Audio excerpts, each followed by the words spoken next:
Man City is probably the most on-fire team of the current season. The championship intrigue in the Premier League perhaps even pales in comparison to the anticipation of Pep's new tactical tricks.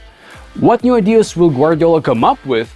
He always surprises us with something. False fullbacks, 4 central defenders in the lineup, Stones as a midfield, or Gundogan as a striker. By the way, Gundogan left, as well as Moraes. They bought Mateo Kovacic for the midfield, who breaks through pressing and carries the ball even better than the German, although he's not as good as Ilkay in other aspects. And they bought Joshua Guardiola for defense, a player with super accurate passing and who works perfectly in a high defensive line. And let's not forget the deal that Man City closed on the last days of the transfer window, Jeremy Doku. The Belgian has what it takes to become better than Mahrez. Keep in mind that last season Doku was averaging 5 successful dribbles per game. And that's in League One, which is known for tough defenders. Seems that City will use their internal reserves more in the new season. Phil Foden should become a more important player, as well as Rico Lewis. Overall, the offseason was quiet for Man City. Several pinpoint transfers. The treble winners did not blow up the transfer market again, but focused on stability in the squad. Perfect for repeating success. Moreover, Guardiola will 100% not allow stability to turn into stagnation. It's very interesting how he will solve this problem. And what else are we expecting from the new football year? Here are the top 10 Premier League intrigues of the 23-24 season.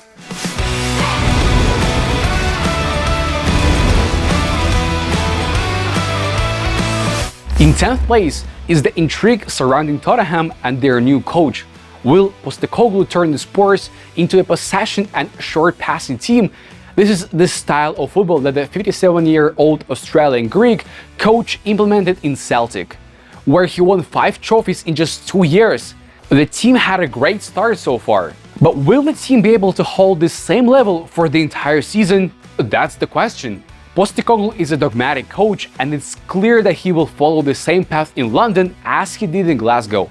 The club's transfer company is geared towards his playing philosophy. They bought goalkeeper Guillermo Visario from Empoli, who is good with both feet. Besides, they paid 40 million euros for Mickey van de Ven, who will form a duo with Romero. Spurs also made a big attack and transfer by signing James Maddison from Leicester for almost 50 million. But the biggest signing is Brennan Johnson from Nottingham Forest for 55 million pounds. Yeah, he did great last season, making appearances in all the Premier League games, and that's at the age of 21. The players who were already at the club before Postecoglou's arrival are also adapting to new roles. For example, Pedro Porro is playing as a false fullback, while Bissouma is playing as a deeply lying playmaker. The second one starts to resemble his best version from Brighton. The task for the coach is not an easy one. Tottenham has been accustomed to adjusting to their opponents, playing casually and scoring on the counterattack for so many years. But with no success with this style of play, the team has acquired a lot of anxiety, and now this club will be taught to dominate. Remember how similar attempts ended for Sarri at Chelsea? Not very successfully, and that's despite the fact that the Blues were psychologically stronger than Spurs and had a better squad. The Spurs boss wants to refresh the team. A long-term contract with Postecoglou indicates that Levy is willing to wait until the coach implements a completely new game. It also indicates that management is not afraid that the team will reject the new principles and start to reject the specialist.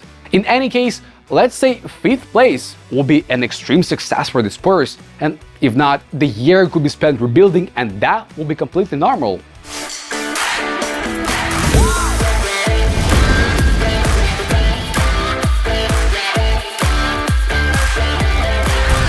For place number 9, we have the question is whether last season's surprises Aston Villa and Brighton can challenge for the top 6. Brighton, who made their first ever appearance in European competition, have undergone significant changes to their squad.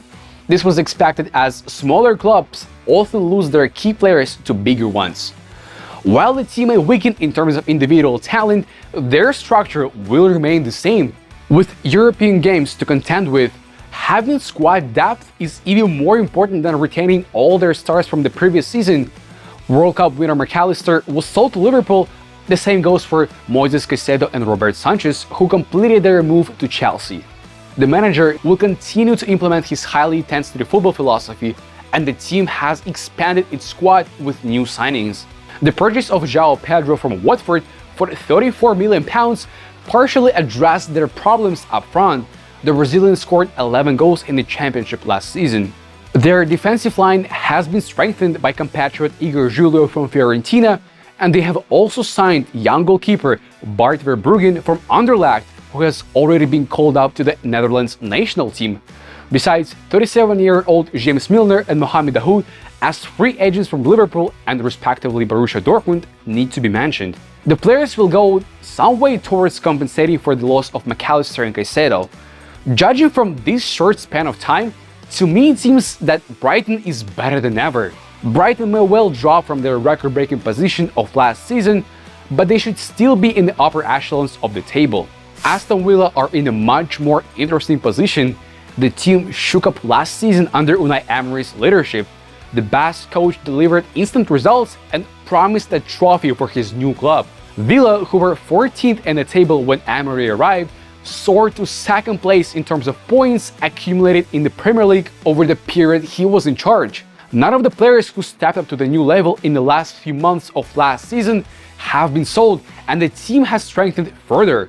They have signed Yuri Tielemans, one of La Liga's best central defenders, Spanish international player Pablo Torres for £33 million, and their marquee signings winger Moussa Diaby from Bayern Leverkusen for £55 million and Nico Zaniolo from Galatasaray for £5 million, though he is on loan. Brazilian central defender Diego Carlos, who missed last season due to injury, is also now available. Villa now have a formidable spine for a successful defensive game, Emiliano Martinez in goal and central defenders Diego Carlos and Pablo Torres. The team looks set to be even more defensively solid than they were from November last season, considering an average of 1.19 goals per game under Emery. The key is for Emery to protect Villa from dropping points against mid-table teams, which has been his main struggle. He knows how to prepare his team for games against the big clubs, but his players often look lost against mid-table opponents. It's time for the Birmingham club to learn to play out from the back like a big club and be more creative. Currently, they're focused on pressing and quick counterattacks, which makes them a one-dimensional team. Emery needs to come up with other options. If he succeeds, Aston Villa could improve on their 7th place finish from last season. They could also challenge for trophies in domestic cups and the Conference League. They're objectively one of the main favorites for this ladder.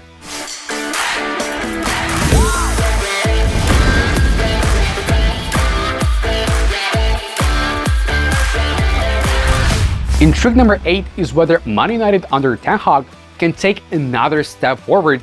The main significant targeted reinforcements during the off-season, starting with the goalkeeper position. The obvious truth is that in modern football, a goalkeeper's ability to play with his feet is even more valuable than his shot-stopping skills. And for Ten Hag, who places a premium on this aspect of the game, it was crucial to acquire a keeper who is comfortable on the ball. Andre Onana, purchased for £52 million, is one of the best in the world in this regard. Additionally, even off the ball, the Cameroonian seems to be better than De Gea. Onana's transfer will boost United in the initial stages of their attacks, and tactically the team will be stronger. And in the game against Spurs, he already showed some class when it came to making long passes. Now onto Man United's second big transfer. Mason Mount cost them £64 million, but they didn't hesitate to pay such a sum for a 24-year-old player because Ten Hag knows how to use him. In fact, the Man United coach personally convinced Mount to choose Manchester as his next destination. There are also 2 years left on Christian Eriksen's contract. He is a fine attacking midfielder, but he has a pacemaker in his chest. Ten Hag wants United to be a pressing machine, as he himself has said, so Eriksen in the starting lineup is the weak spot. Mount is 7 years younger and he also knows how to pass well, but most importantly, he doesn't have a pacemaker in his chest. He can work without the ball, so this is a 100% upgrade in this position. The biggest signing, in my opinion, is Rasmus Højlund, and they seriously overpaid for the guy. £75 million plus another £10 million in bonuses to Atalanta. The club was in dire need of a central striker who could bring victories in the decisive matches. Rasmus isn't a ready-made star and isn't a brutal scorer yet, but he's only 20 years old has incredible speed and is improving month by month. When the transfer window was about to close, United announced the signing of Sofian Amrabat, one of the biggest players of the Morocco team in the World Cup. But here's the question: how will the coach use him instead of Casemiro as a defensive midfielder, as a sub to Eriksen, or having a bad start Mount? Sofian knows how to carry the ball as well. Seems like United got a versatile player. With Højlund and the other silent transfers, Man United should make the top 4, but to contend for the title, they need a top-class, ready-made striker. An additional 5 or 6 goals per season may be enough in the race for the top spots. If they had bought Kane, the Red Devils would have become City's main competitor. As it stands, we can say that in Ten Hag's second season, the team will undoubtedly be more polished, but they need to score more. Let's see what Rasmus brings to the team.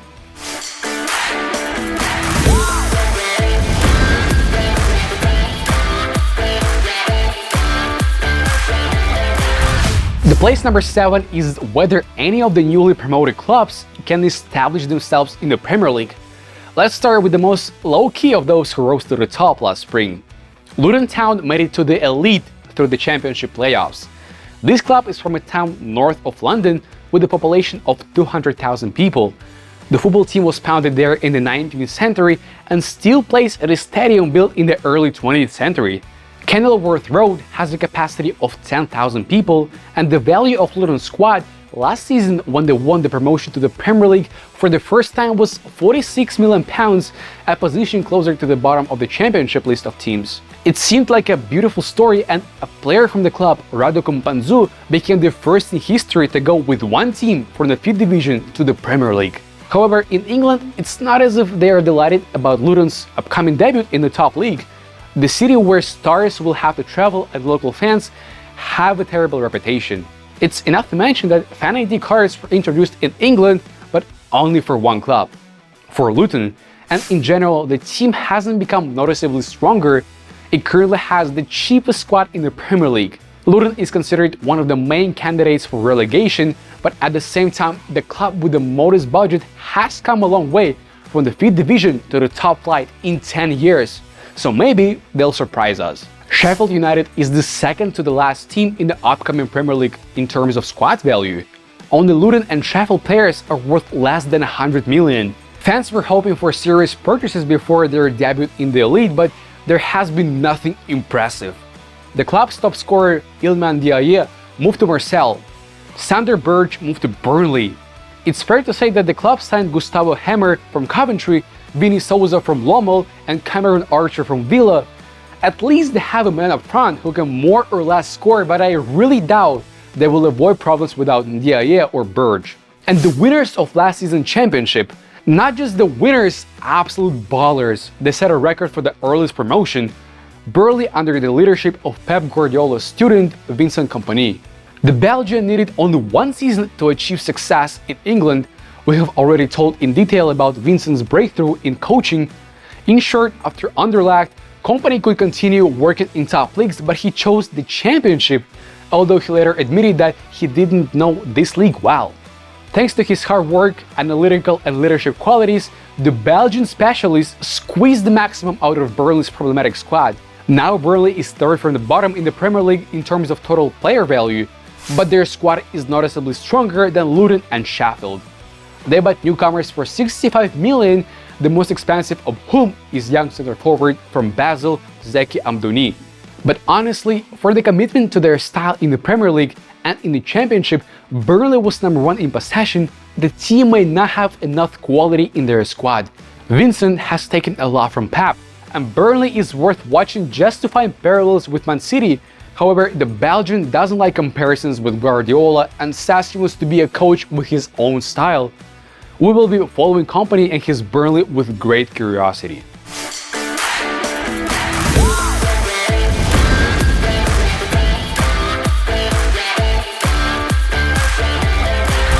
Intrigue number 6 is whether Newcastle can establish themselves as a top team in the Premier League. The team had a great season last year, finishing in the top 4 and conceding the least number of goals and losing their least number of matches alongside the champions.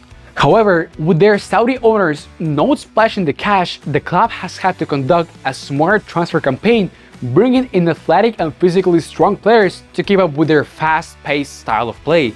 They have signed Sandro Tonali from Milan and Harvey Barnes from Leicester to add athleticism to their squad. Sandro definitely won't need extra time to get used to the pace of the Premier League. Last year, Newcastle was number 2 in direct attacks and number 5 in the speed of movement, and in attacks with at least 10 passes, they were in the middle. Everything looks pretty much the same like in Milan. Now about Harvey Barnes. He's the replacement for Saint-Maximin, who wasn't a great fit for Eddie Howe and didn't show any desire to work without the ball. What's more, he's injury prone, so the replacement of the Frenchman with Harvey shows the choice towards the athleticism rather than individual skills. The concern for Newcastle this season is their schedule, as they have qualified for the Champions League, and in the first year they got into the group of death with Milan, PSG, and Borussia Dortmund, meaning they will have to balance their efforts between both competitions. As in the past, the team was playing once a week, having a huge advantage in front of the rest. Now it won't be the case. Manager Eddie Howe will have to be flexible and adaptable if they want to avoid any flops in the UCL and establish themselves as a top team. But there is a catch. Eddie Howe has never played in a European competition. From this point of view, he's a complete beginner.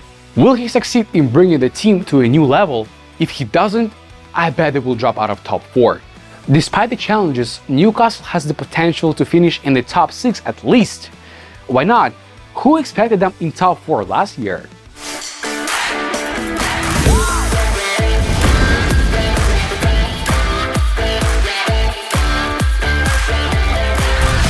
Fifth placed is Liverpool, who is without the Champions League this season and is undergoing a serious rebuild in the midfield. 2 players from the first 11 has left the club. We're talking about Fabinho and Henderson, as well as Firmino, Milner, Oxlade-Chamberlain, and others. To strengthen the midfield lineup, the club signed the World Cup champion Allister, but to make it sharper, Szoboszlai. To create a completely new line of 3, Liverpool signed Wataru Endo from Stuttgart. And for some reason they paid 40 million for Gravenberg, who spent his last season warming the bench in Munich. On the one hand, the midfield was one of the weakest spots in the team. The club needed to strengthen it. On the other hand, wasn't it too radical? Still, everything seems fine. When the team was playing a lot of counter-attacking football, their roster was full of injured players. The only thing that is weird is that they let go of Henderson and Fabinho at the same time. With that being said, Allister carries the role of the central defensive midfielder, and of course it hinders his best qualities. Fairly enough, Liverpool has Trent, who Klopp used as a false fullback last season and did it successfully. The team had 6 wins in a row, and the English lad was one of the best in assists. Up front, Liverpool has got great competition: Salah, Gakpo, Diaz, Jota, Nunes. I guess Jurgen is likely to rotate players frequently as they know each other pretty well and they're familiar with their roles. Yet in the middle, things get a little trickier. The players have to build the chemistry from scratch. That's the main challenge and the main risk for another flop season. We only wish Jurgen to get through this problem ASAP, return to the UCL and make some noise there.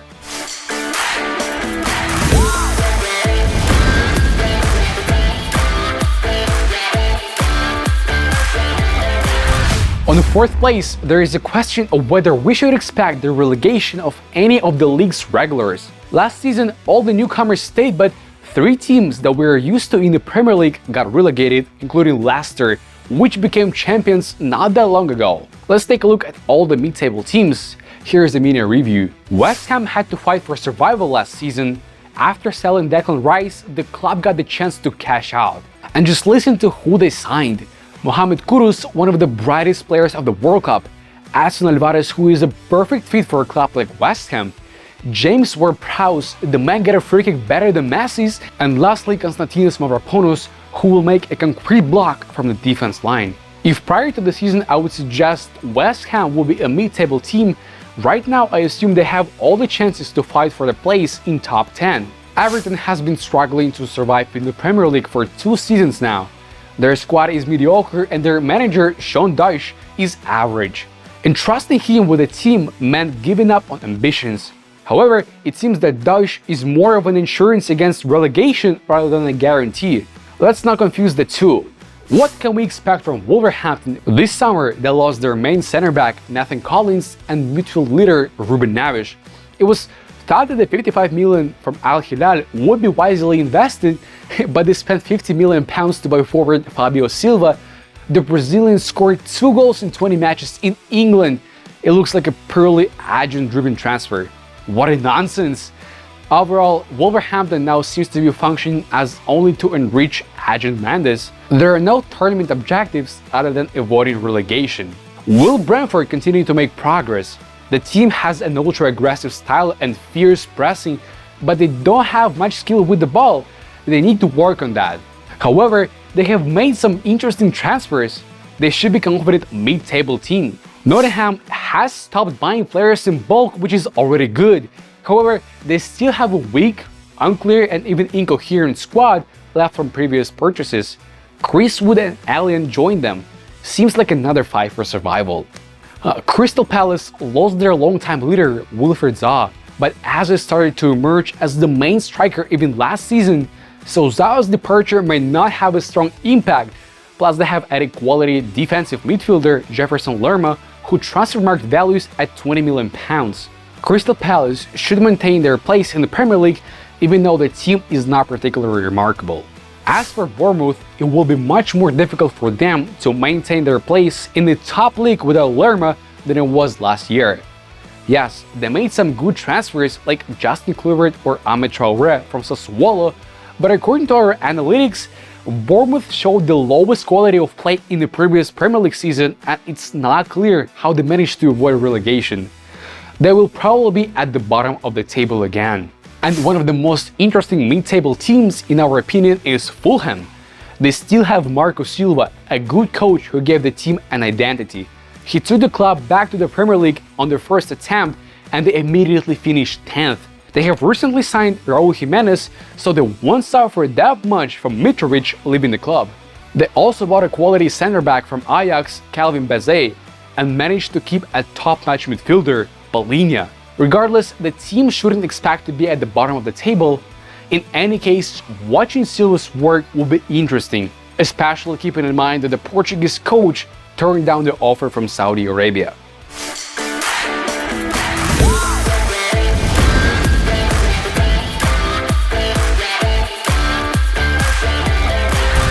Chelsea opens the top 3.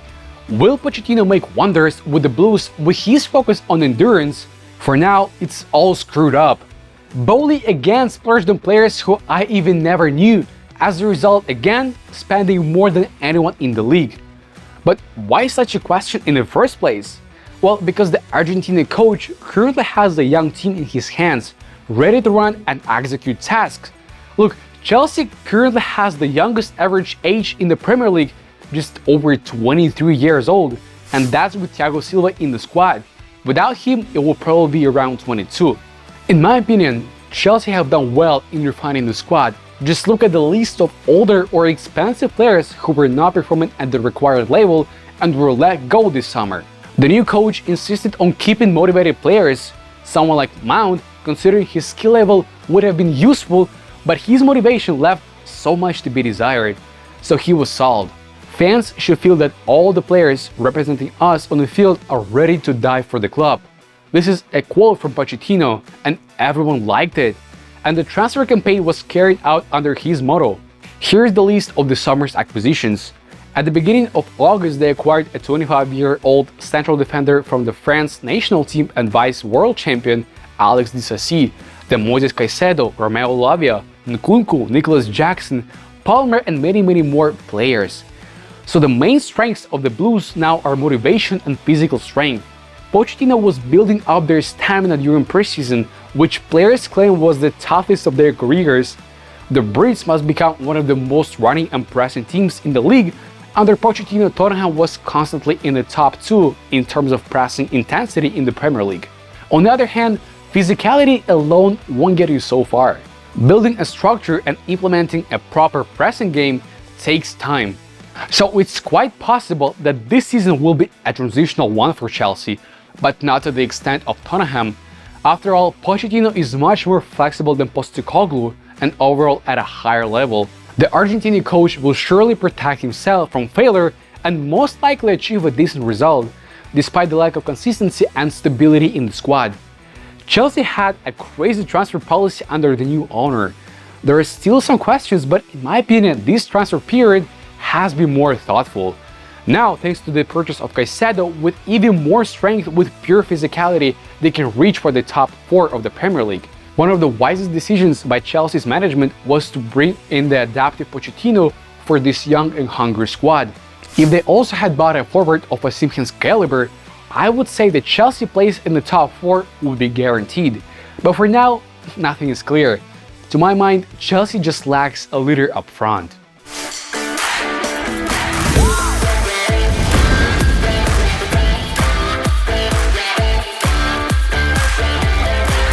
We have reached the second place.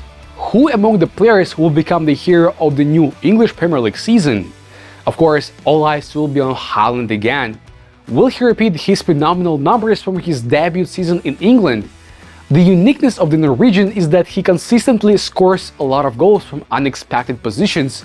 In each of the 4 last seasons, Erling has scored at least 3 goals more than the XG model predicted in the National Championship. But will he maintain such finishing consistency? And will he be able to progress in other aspects of the game? We're also waiting for progress from Foden and City. The 23-year-old Englishman needs to step up his game after Mahrez's departure. Taking into account the injury of De Bruyne and signing of Doku, I believe he's more likely to take Kevin's position. Moving on to vice champions. Will Martin Odegaard, the leader of the Gunners last season, become even better? He is growing with the team, but will he reach the level of superstars? And what awaits Havertz at Arsenal, for who they did not regret spending 75 million? There is a range of possibilities from failure to becoming one of the leaders of his new club. We expect that McAllister will become a leader in Liverpool's midfield. Brighton's head coach expected his star to eventually end up at a big club, and the Derby sees the Argentinian as ready to become a superstar. Will Christopher Nkunku become a leader at Chelsea? Players from the Bundesliga often struggle in the English Premier League, especially in Chelsea's lineup. Can the Frenchman save the reputation of the German Championship in England as Haaland did last season? Will Kudus play as bright as he did during the World Cup in Qatar? That month he was on another level. Will Richarlison become a leader at Tottenham? Postecoglou's dominant style of play should suit him, but right now it seems that the Brazilian is letting down the manager who keeps trusting him. And Maddison could potentially play even better in such a style than at Leicester. Will Sandro Tonali be as important for Newcastle as he was for Milan? Will he take the club to a whole new level? Will Yuri Tielemans create opportunities in attack for Aston Villa? Or will he limit himself to luring opponents into pressing, playing the ball from deep positions? His passing game is superb. Will Nicholas Jackson be able to score at least 10 or 15 goals? The guy looks promising, but he has all the chances to get lost in a massive club like Chelsea. Oh, we almost forgot about the most expensive transfer of the off-season. We have already mentioned that Declan Rice should fit in well with Arsenal, make the team stronger and progress himself, and so on and so forth. But the guy already scored the winner against United. Who knows, maybe this exact goal will allow Arsenal to become champions.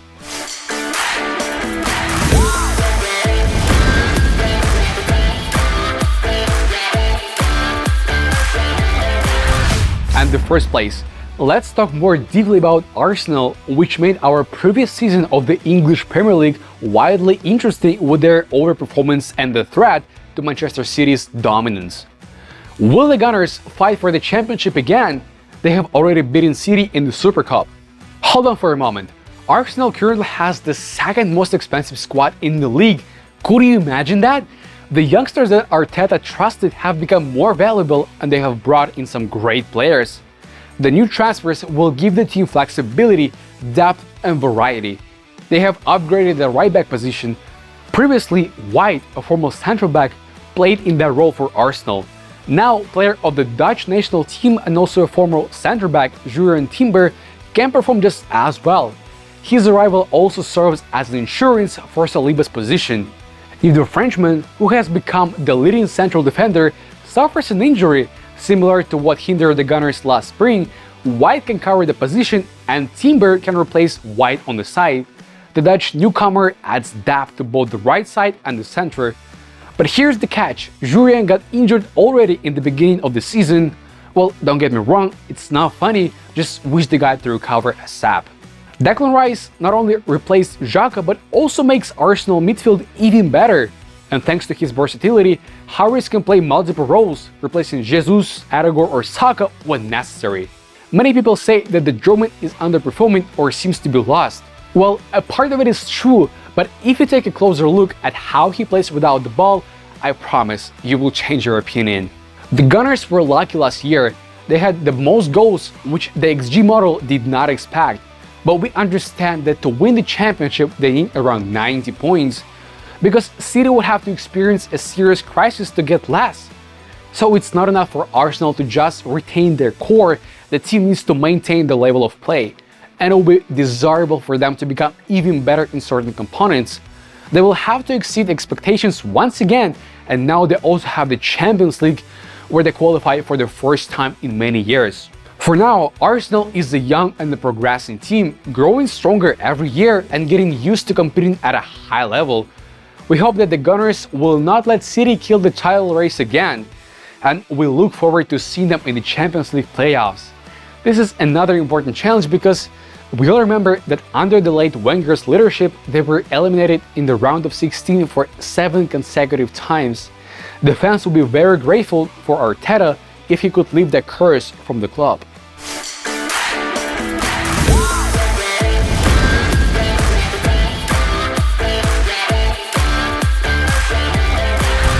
Today's list was pretty good. Hope next May we can sit together, rewatch the video and figure out where I was right or wrong. See you next week. Until then, know the ball.